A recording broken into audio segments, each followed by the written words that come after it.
Mga kahuwan, handa na ba kayong marinig ang pinakahihintay nating balita tungkol sa bagyo ngayong araw na to? Tara, panoorin na natin!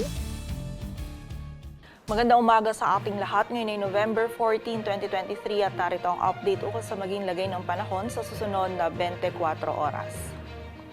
Kaninang alas 2 ng umaga, yung tropical depression o bagyo na minomonitor natin sa labas ng ating area of responsibility ay nag-weaken or humina at isa na nga yung ganap na low pressure area. At huli itong namataan sa layong 1,620 kilometers east of southeastern Mindanao. At ayon nga sa ating latest analysis, ay posible itong magre-develop at maging isang bagyo muli sa mga susunod na araw. At ito ay papasok sa loob ng ating area of responsibility bukas ng gabi or by early Thursday.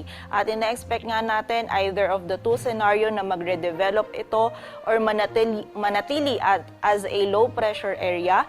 Ito ay patungo dito sa may silangang bahagi ng Mindanao kung saan ito ay magdudulot pa din ng mga malalakas na pag-ulan, lalong-lalo na dito sa may silangang bahagi ng Visayas at Mindanao sa mga susunod na araw. So continuous monitoring po tayo at patuloy na magantabay sa updates na ipapalabas ng Pag-asa. At sa kasalukuyan naman, yung shear line pa rin yung nakakaapekto dito sa bahagi ng Southern Luzon at may kita nga natin dito sa ating satellite image na magdudulot pa rin ito ng mga kalat-kalat na pag-ulan, pagkidlat at pagkulog, lalong-lalo na yan dito sa bahagi ng Bicol region at ilang bahagi pa ng Eastern Visayas. At ang northeast monsoon o amihan naman natin ay patuloy pa rin nakakaapekto dito sa may northern at central Luzon kung saan dala rin ito yung maulap na kalangitan at mga pag-ulan, lalong-lalo na yan dito sa area ng Cagayan Valley.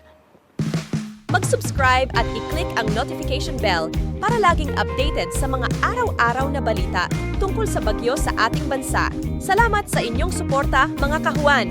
Enjoy the good weather! Abangan ang aming next bagyo update video.